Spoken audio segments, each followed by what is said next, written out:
اعوذ باللہ من الشیطان الرجیم بسم اللہ الرحمن الرحیم نحمدہ و نصلی علی رسولہ الکریم اما بعد اعوذ باللہ من الشیطان الرجیم بسم اللہ الرحمن الرحیم شروع کرتا ہوں اللہ تعالیٰ کے نام سے جو بڑا مہربان اور نہایت رحم والا ہے۔ ابھی تھوڑی دیر پہلے میں ایک ویڈیو دیکھ رہا تھا، اس میں ایک علامہ صاحب کہہ رہے تھے کہ آپ خود اپنے سے سوچیں کہ اگر اسی وقت کوئی نان مسلم آپ سے ملتا ہے اور وہ کہتا ہے کہ میں مسلمان ہونا چاہتا ہوں، کوئی ایسی کتاب مجھے دے دیں جس سے مجھے فائدہ ہو، اب کون سی کتاب دیں گے؟ صاف ظاہر ہے کہ قرآن مجید سے بہتر کوئی کتاب ہے ہی نہیں، تو آپ اسے قرآن مجید کی کتاب دیں گے۔ اگر اس نے آپ سے یہ سوال کر لیا کہ آپ نے بھی یہ دین جو سیکھا ہے اسی کتاب سے سیکھا ہے، تو آپ دن میں سوچیں کیا جواب دیں گے؟ یقیناً بہت کم ہی ایسے مرد ہوں گے تو اس سوال کا جواب ہاں میں ہوگا جن کا۔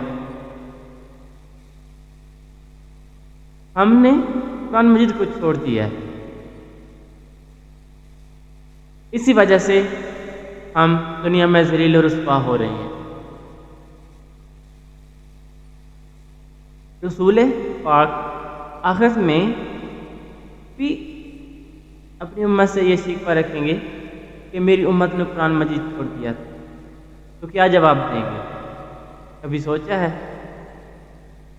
اللہ تعالیٰ کے سامنے کیا جواب دیں گے کہ اللہ تعالیٰ کی کتاب چھوڑ دی تھی، ہم نے فلاں مولوی کی کتاب پڑھی تھی، فلاں مولانا کی پڑھی تھی، اس کے مطابق ہم نے دین کو سوچا تھا، دین کو سمجھا تھا، کیونکہ کسی نے قرآن مجید کے مطابق تو دین کو لیا ہی نہیں۔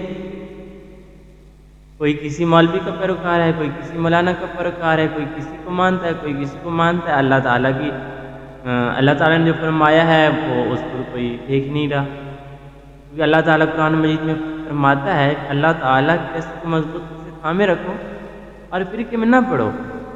کون مان رہا ہے اس بات کو؟ جس سے پوچھو میں سنی ہوں، میں شیعہ ہوں، میں دیوبند ہوں، میں اہل سنت ہوں، یہ کیا ہے؟ ایک اور بات میں آپ کو بتا دوں کہ اگر اب یہ کہتے ہیں کہ میں فلاں فلانا کی پیروی کرتا ہوں، اس کی بات مانتا ہوں، تو اللہ تعالیٰ نے آپ لوگوں سے پوچھ لیا کہ میری بات اب ٹکرا کے کسی اور کے پیروکار ہیں، کون ایسا بندہ ہے جو میرے سے زیادہ آپ لوگوں کو فائدہ پہنچا سکتا ہے؟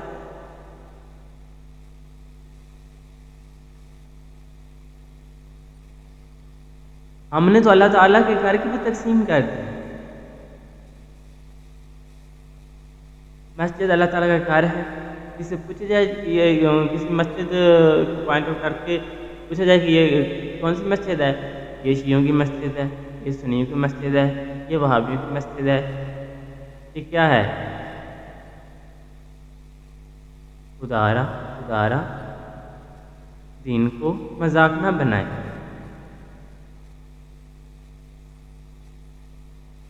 رسول اللہ صلی اللہ علیہ وآلہ وسلم اور اہل بیت رسول اللہ کا بہت خرچ ہوا ہے اس پر، آپ کو مفت میں مل گیا، اس کا مذاق نہ بنائیں۔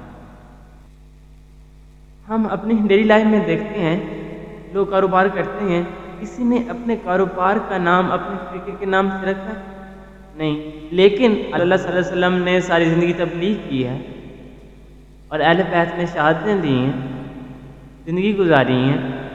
جب اس مذہب کی بات آئے تو ہم فرقوں میں تقسیم کر دیتے ہیں، ہم اپنے کاروبار کو اپنے فرقے سے منسوب نہیں کرتے کیونکہ ہمیں نقصان ہو جائے گا، لیکن دین کا جو نقصان ہو رہا ہے اس میں کون ذمہ دار ہے؟ سوچنے سمجھنے کی ضرورت ہے۔ خدارا میں پھر ریپیٹ کرنا چاہوں گا، اللہ تعالیٰ قرآن مجید میں فرماتا ہے کہ اللہ تعالیٰ کی رسی کو مضبوط سے تھامے رکھو اور فرقے میں نہ پڑو۔ اب اگر آپ اللہ تعالیٰ کی بات مانتے ہیں تو جب بھی آپ سے کوئی پوچھے آپ کس فرقے سے تعلق رکھتے ہیں آپ صاحب اس کو یہ بتا دو کہ بھائی میں فرقے سے بالا تر ہوں. اللہ تعالیٰ کا فرمان ہے کہ فرقے میں نہیں پڑھنا. اگر آپ فرقے میں پڑھتے ہیں تو اس کا مطلب کیا ہے کہ آپ اللہ تعالیٰ کی نافرمانی کر رہے ہیں. اور اگر اللہ تعالیٰ کی آپ نافرمانی کر رہے ہیں اس کا انجام جانتے ہیں. اگر اللہ تعالیٰ آپ کو سزا دینا چاہے تو کوئی ایسی چیز ہے ہی نہیں, کوئی ایسا انسان ہے ہی نہیں, کچھ بھی نہیں ایسا جو آپ کو بچا سکے. اللہ تعالیٰ کے قہر سے ڈریں اور اپنے آپ کو سنواریں اور دین اسلام کو مذاق نہ بنائیں.